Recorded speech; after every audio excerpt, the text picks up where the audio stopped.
testimonios de hijos fueron clave en caso de violencia intrafamiliar, donde un padre acusó a la madre de maltrato.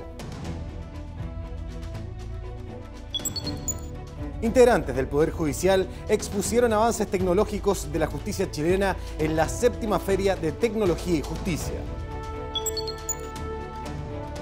Proyecto de ley busca la imprescriptibilidad de los delitos sexuales en contra de niños y niñas.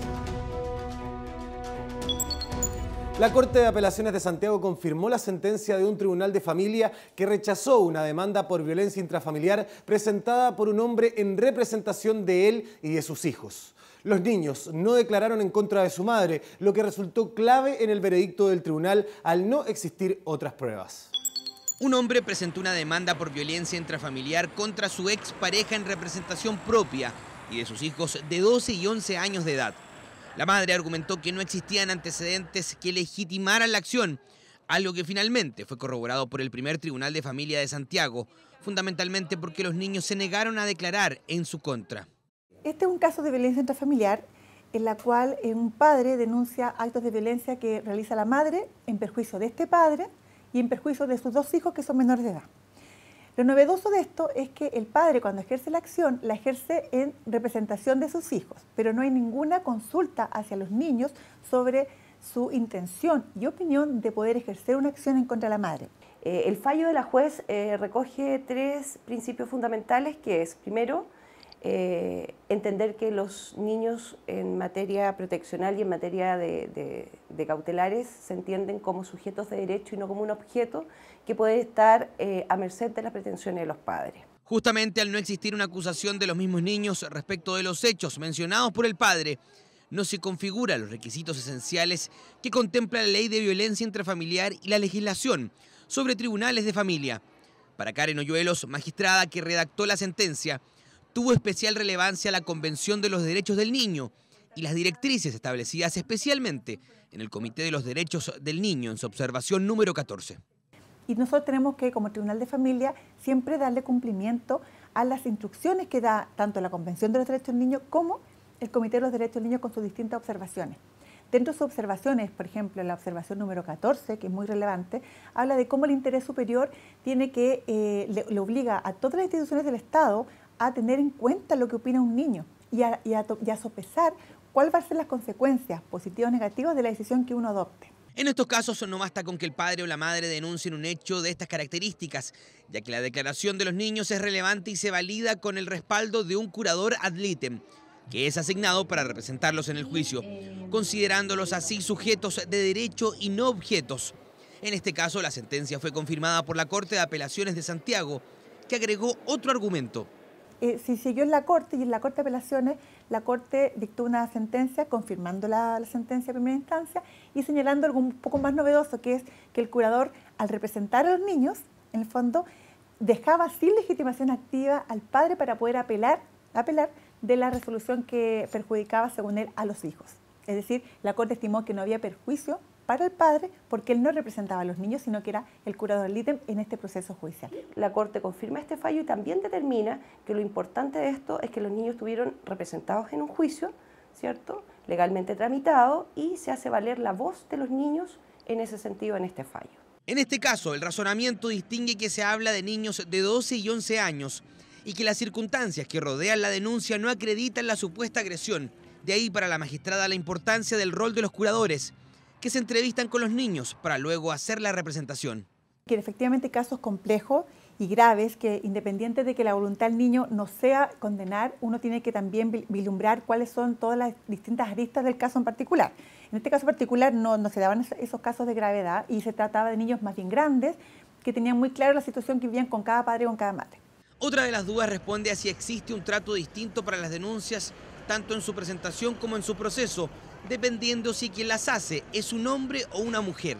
No hay ninguna diferencia porque nosotros estamos obligados por el principio de igualdad.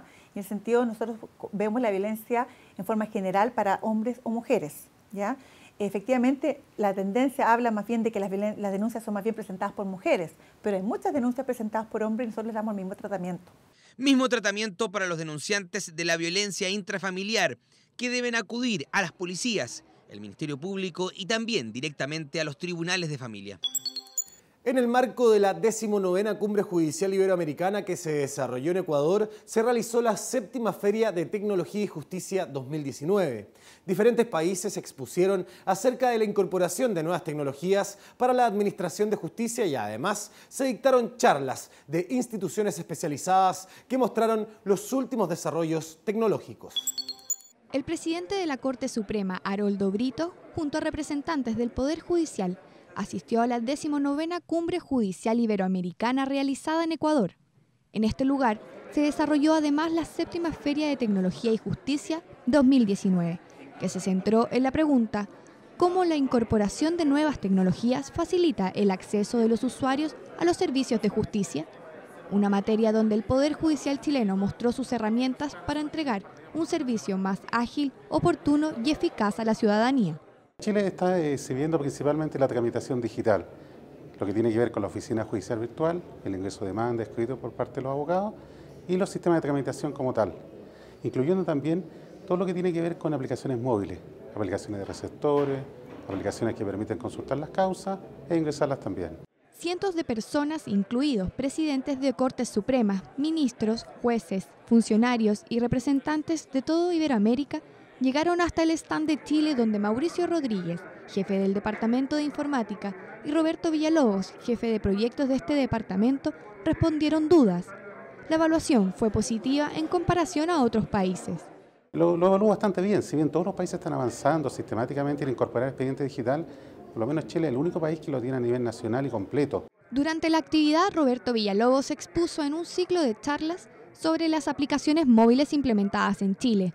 Además, dedicó un tiempo para explicar las principales consultas de los visitantes respecto a estas herramientas. Principalmente lo más novedoso a nivel de la cumbre ha sido la tramitación electrónica ya con 0 papel en Chile, desde la ley 20.886, en que obligaba a todos los usuarios a ingresar las presentaciones directamente en el sistema del Poder Judicial. Ese es el cambio más innovador que tenemos respecto de los demás países participantes, en que si bien algunos tienen expediente electrónico, todavía tienen que digitalizar las presentaciones de los usuarios y en muchos casos todavía aún es voluntario. La actividad se realizó durante los días 18 y 19 de abril y generó espacios para que actores públicos y privados involucrados en la modernización de las administraciones de justicia intercambiaran experiencias constructivas para los diferentes poderes judiciales de Iberoamérica sobre la implementación de tecnologías de información y comunicación. Era un sacerdote británico chileno y ex militante del Movimiento de Acción Popular Unitaria. Vivió en Valparaíso, donde ayudó a personas con bajos recursos. En septiembre de 1973 fue detenido en el Cerro Los Placeres y fue visto por última vez con vida en el Hospital Naval. Según el informe Rettig, murió por las torturas que recibió y su cuerpo jamás fue encontrado. En el siguiente fallo histórico revisamos el secuestro y crimen de Miguel Woodward. El cura rojo. Así se referían a Miguel Woodward los tenientes de la Armada. Su certificado de defunción decía paro cardiorrespiratorio, sin embargo, lo que no decía era que fue provocado por las torturas aplicadas por marinos tras ser secuestrado en septiembre de 1973. El paradero de su cuerpo aún es un misterio.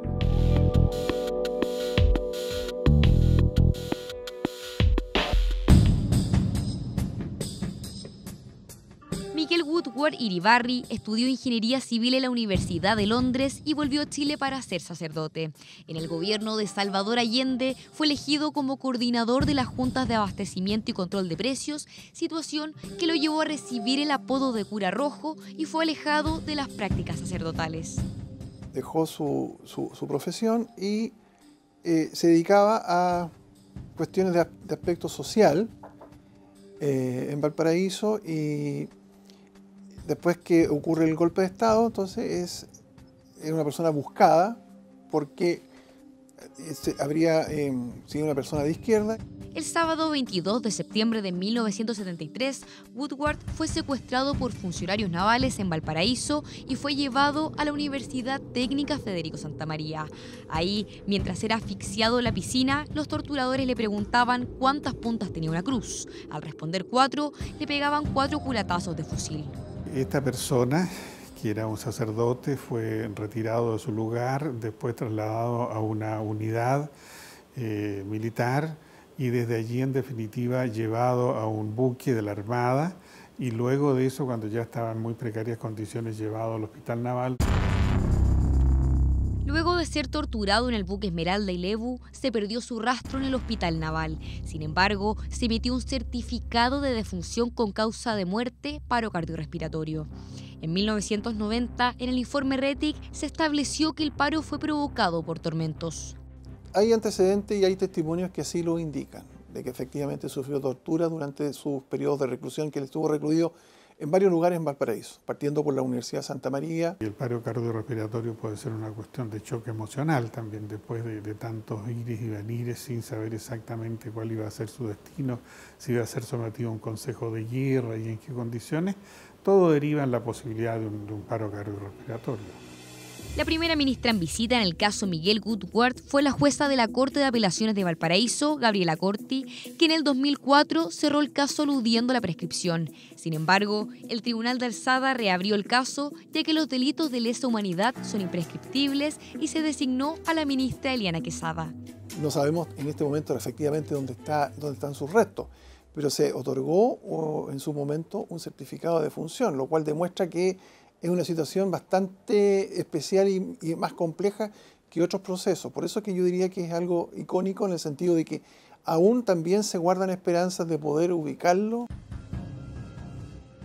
La ministra Quesada denunció amenazas de muerte en diversas ocasiones y por ser nombrada presidenta de la Corte de Apelaciones de Valparaíso, el juez Julio Miranda asumió el caso. En 2013 condenó por secuestro calificado a 2 suboficiales de la Armada, José Manuel García 5 años y 1 día de presidio y a Héctor Palomino a 3 años y 1 día.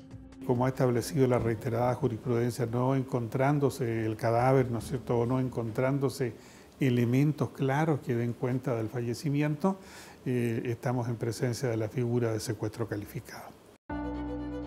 En 2014, la Corte Suprema ratificó la sentencia. Sin embargo, el caso se abrió nuevamente a cargo del ministro Jaime Arancibia para establecer dónde están los restos de Miguel Woodward, investigar a otras personas y dictar responsabilidades penales por el crimen del sacerdote.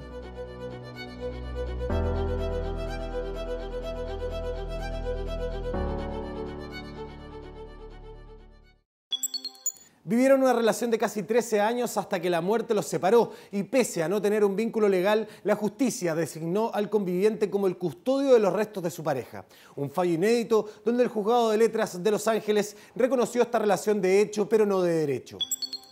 El segundo Juzgado de Letras de Los Ángeles reconoció a una pareja derechos como si fueran una familia, a pesar de no tener un vínculo legal. Esto luego de una demanda interpuesta en marzo de 2017 por Elba González, madre de Rodrigo Moreno, quien murió en octubre de 2014 y fue sepultado por su pareja, Vladimir Urrutia. La mujer exigió el derecho a disponer de los restos de su hijo, a pesar de que este ya fue sepultado, pero el tribunal consideró que esto corresponde a la pareja en este caso. Vladimir le habría dado sepultura comprando un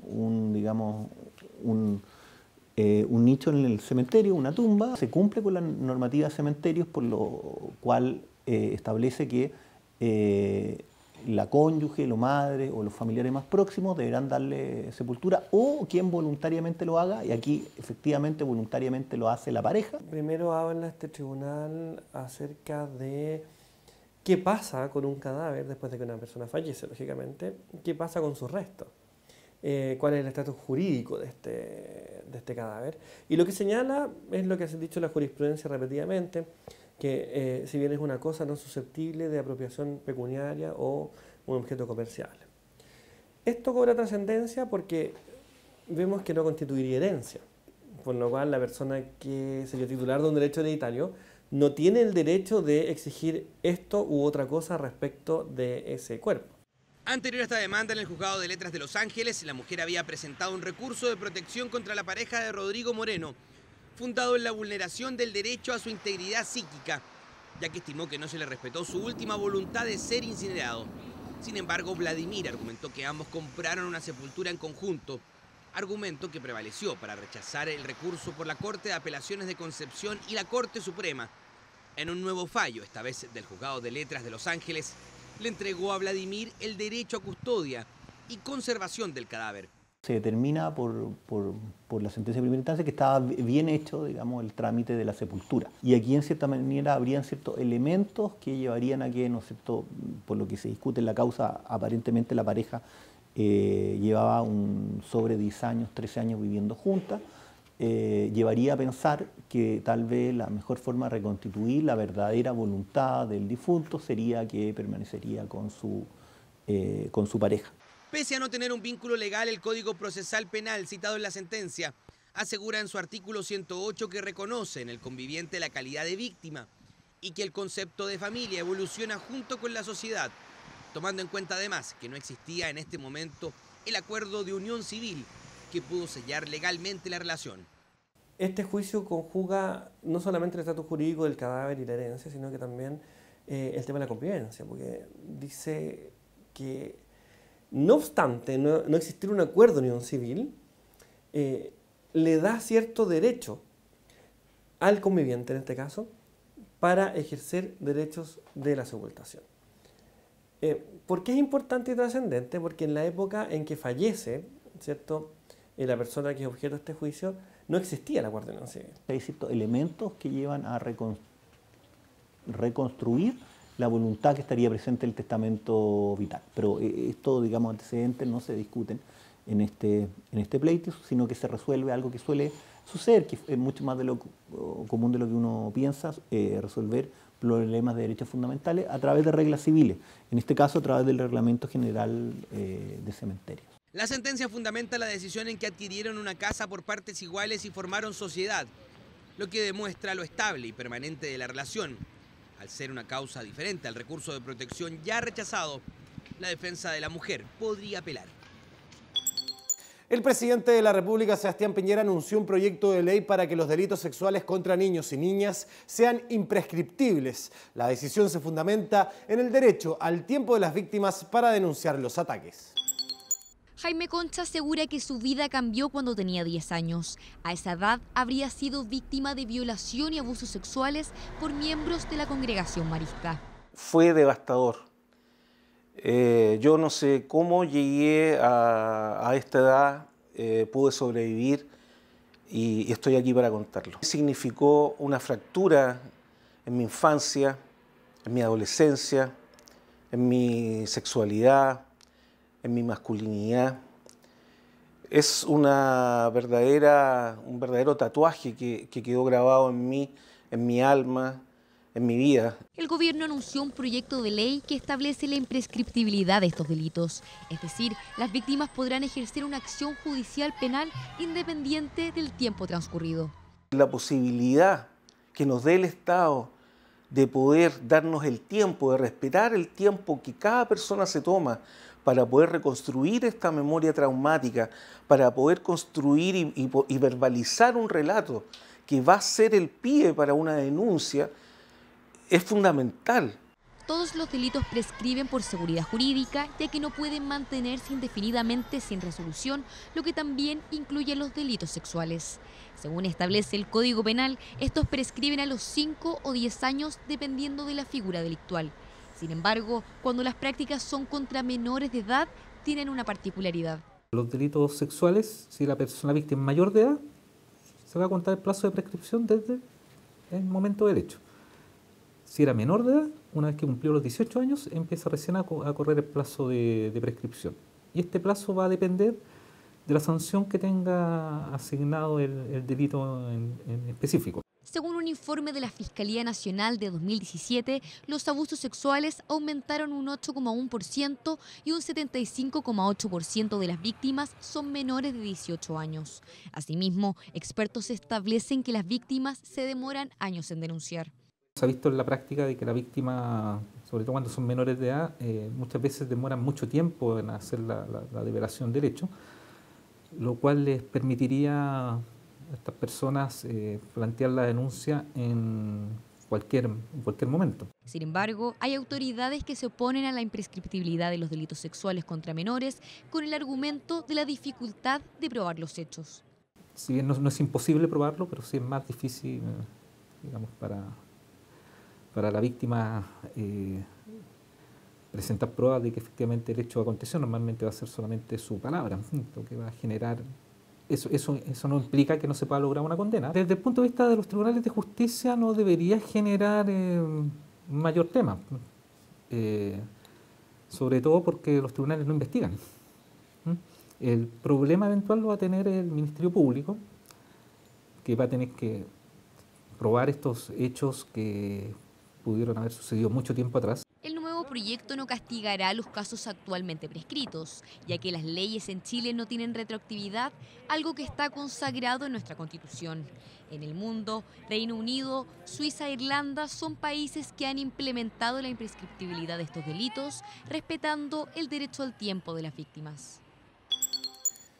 Con la presencia de la ministra de la Corte Suprema y presidenta del Consejo de Bienestar, María Eugenia Sandoval, se inauguró la nueva cancha de pasto sintético del Centro Deportivo de Bienestar. Tenemos esta y otras noticias en la siguiente síntesis.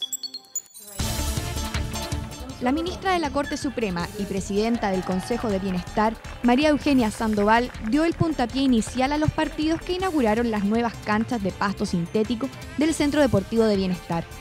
Este podrá ser utilizado no solo por sus socios y socias, sino por todas las personas que forman parte del Poder Judicial. Bienestar, como dijo la señora ministra delante, esto es un hito en cuanto a dar una mejor calidad de vida a todos los empleados, que una vez que salgan de su trabajo en forma de repente estresado, toda una semana de trabajo, tengan lugar donde ir a practicar un deporte, esparcirse, votar la atención de los tribunales. Conversando en Bienvenida es un programa radial que nació a partir de una iniciativa de la Corte de Apelaciones de Rancagua y la radio Bienvenida. Cristian Ibarra, conductor del espacio, afirma que la idea es acercar la justicia a los ciudadanos. Esta es una inquietud que nace desde hace algún tiempo, en que precisamente a través de la Corte de Apelaciones de Rancagua surgió esta idea de hacer esta promoción, digamos, de tratar de acercar la justicia un poco más a nuestros auditores a través de las diversas instancias que esta imparte, ¿no? Ya sea en lo laboral, en referido a tribunales de familia, aspectos civiles, penales. En su segundo capítulo al aire, la invitada fue la jueza de familia Bisnia Mahmoud, quien tocó diferentes temáticas relacionadas con la violencia intrafamiliar y la drogadicción, y cómo esta puede afectar en un núcleo familiar.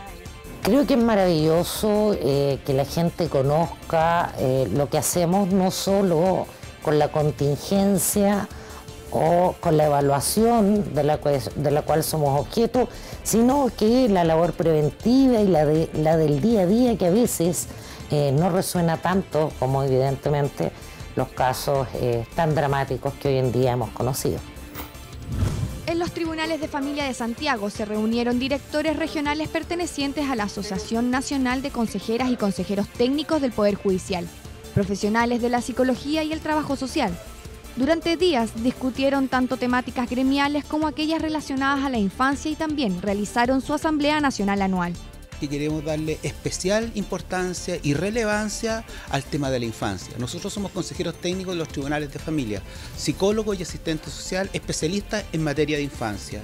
Queremos ser una voz potente en nuestra sociedad para decir nuestro parecer, para aportar nuestro conocimiento en la profunda crisis que vive el sistema de infancia en Chile. Como parte de las actividades relacionadas con la convocatoria de Innovación 2018, el Poder Judicial realizó una serie de talleres previos al llamado a participar de esta, en los que se buscó compartir temáticas de innovación y comenzar una educación en torno a la materia, principalmente en terminología y medios de gestión. Este taller son 3 días, se reciben a 3 grupos distintos. Es durante todo el día donde se le entregan las herramientas iniciales para poder entender la innovación y terminan en la tarde con un desafío, en donde ellos tienen que ser capaces de implementar, entre comillas, todo lo que se les entregó a nivel de concepto en un prototipo. Se les presenta un desafío, tienen que mostrar la solución, se presenta en grupo y todo el trabajo en realidad se elabora en grupo.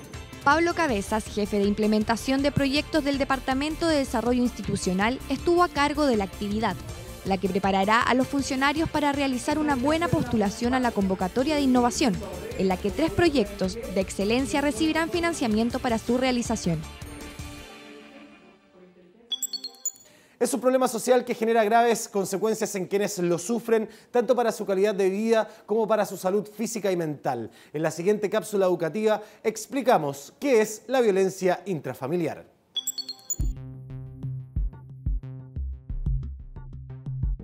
El artículo 5 de la Ley 20.066 determina los actos que constituyen violencia intrafamiliar como cualquier maltrato que afecte la vida o la integridad física y psíquica de una persona.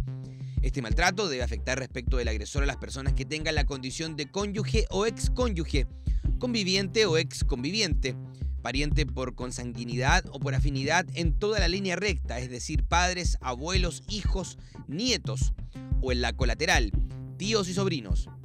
También existe la violencia intrafamiliar cuando el maltrato ocurre entre los padres de un hijo en común sin relación de convivencia o cuando afecta a un menor de edad o persona discapacitada bajo el cuidado de un familiar. La ley establece que el maltrato habitual es un delito sancionado con penas entre 61 días a 3 años de presidio, salvo que el hecho corresponda a un delito de mayor gravedad. En este caso se aplica la pena asignada a ese delito. Los actos de violencia intrafamiliar que no son delitos son vistos por jueces de familia, que pueden aplicar las siguientes medidas: obligación del ofensor de abandonar el hogar que comparte con la víctima, prohibición de acercarse a la víctima o a su domicilio, lugar de trabajo o de estudio, prohibición de porte y tenencia de armas de fuego, la asistencia obligatoria a programas terapéuticos o de orientación familiar. El presidente de la Corte Suprema, Aroldo Brito, participó en un inédito encuentro ciudadano con más de 300 escolares de establecimientos de distintas comunas de Santiago. Esta y otras informaciones en la agenda del presidente. El presidente de la Corte Suprema, Aroldo Brito, junto al presidente del Senado, Carlos Montes, la presidenta de la Cámara de Diputados, Maya Fernández, y el ministro del Interior, Andrés Chadwick, participó en un inédito encuentro con más de 300 escolares de establecimientos de distintas comunas de Santiago. Para mí tiene muchísima importancia la posibilidad de que los estudiantes que están en un proceso de formación puedan formular preguntas. Es importante realmente, o sea, el relacionarse con ellos, advertir dónde están las preocupaciones de los niños, también es una cuestión significativa. A mí me ha parecido estupenda la iniciativa, estupenda la preparación que hicieron los colegios para venir. Es muy importante en realidad, así que yo entusiasta de lo que hizo el presidente del Senado por juntarnos para conversar con los niños, es de mucha importancia. La convocatoria denominada Diálogos Ciudadanos fue una iniciativa del senador Montes, quien convocó a las demás autoridades a un encuentro en el que se sometieron a las preguntas preparadas por los estudiantes. Estas abarcaron una variedad de temas, desde la posibilidad de hacer una nueva constitución, la visión crítica al sistema de AFP y el acceso a la justicia para los inmigrantes, la aplicación de las penas privativas de libertad y la forma en que se asegura la igualdad de las personas ante la justicia, entre otras. Roberto Guerrero, presidente del Consejo Asesor del Observatorio Judicial, visitó al presidente de la Corte Suprema, Aroldo Brito, para entregar un saludo en nombre de la institución y poner a disposición el trabajo realizado, a pesar de ser una institución con menos de un año. Estuvimos reunidos con el presidente Aroldo Brito, presentándoles a nuestra institución. Esta es una institución muy joven, tiene menos de un año. El año pasado inauguramos nuestras actividades con la presencia del anterior presidente, Hugo Dolmec, y quisimos presentarle al nuevo presidente nuestra labor y ponernos a su disposición para colaborar en aquellos temas que a la Corte Suprema le puedan interesar. La presidenta de la Asociación Nacional de los Tribunales Tributarios y Aduaneros, Marlene Leighton, visitó a la máxima autoridad del Poder Judicial para conversar sobre temas relevantes a la asociación y dar a conocer a la nueva directiva. Una muy buena recepción por parte del ministro. Quedamos en contacto para más adelante respecto de un auto acordado que tiene que ser emitido por la Corte Suprema a raíz de la última ley dictada el año pasado en relación con los tribunales tributarios y aduaneros, y además de haber efectuado un saludo protocolar. Carol Baum, subsecretaria de la Niñez, se reunió con el presidente de la Corte Suprema para conversar acerca de medidas adoptadas por el gobierno sobre el tratamiento de niños y niñas del país. También abordaron soluciones al sistema que pueden ser vistas desde tribunales. Conversamos de la posibilidad de instalar una mesa de trabajo, más bien de discusión jurídica respecto de algunos parámetros para establecer mejores formas de mejor resolver este tema proteccional y también revisar algunos temas que se pueden resolver en conjunto. También quedamos de trabajar una mesa con el Poder Legislativo en caso de que sea necesario, pero lo principal es que hoy día tanto el Poder Judicial como el Poder Ejecutivo estamos comprometidos por los niños. El presidente de la Corte Suprema de la República de Corea del Sur, Min Young-sung Kim, visitó por primera vez el Poder Judicial de Chile.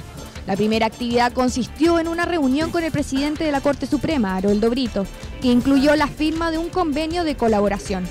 El programa, que coordinó la Dirección de Asuntos Internacionales y Derechos Humanos del Máximo Tribunal, incluyó además visitas a la Corporación Administrativa del Poder Judicial y al Centro de Medidas Cautelares y la Academia Judicial. Al despacho del presidente de la Corte Suprema, Haroldo Brito, llegaron los secretarios privados de los ministros del máximo tribunal para saludarlo y conversar sobre temas comunes y relevantes en su quehacer en Palacio de Tribunales. El presidente del Tribunal Constitucional Federal Alemania, Andreas Brunsküller, visitó al presidente de la Corte Suprema, Haroldo Brito, y conversaron sobre las diferentes formas de cooperación para mejorar la justicia en el mundo. Bueno, estamos conversando sobre diferentes formas de cooperación de la jurisdicción constitucional en el mundo y Europa. Los colegas del Tribunal Constitucional ya nos han visitado en Alemania 2 o 3 veces. Estamos conversando sobre los desafíos de la jurisdicción moderna. Finalmente destacaron en la conversación los desafíos a los que se enfrentan como presidentes de ambas Cortes Supremas, y su visita es una retribución a encuentros realizados en Alemania con anterioridad. Hasta acá la revisión de noticias de esta edición del noticiero del canal del Poder Judicial. Nosotros nos despedimos dejándolos invitados, como siempre, a que visiten las diversas plataformas digitales del Poder Judicial y además nuestro sitio web www.poderjudicialtv.cl. Que estén bien.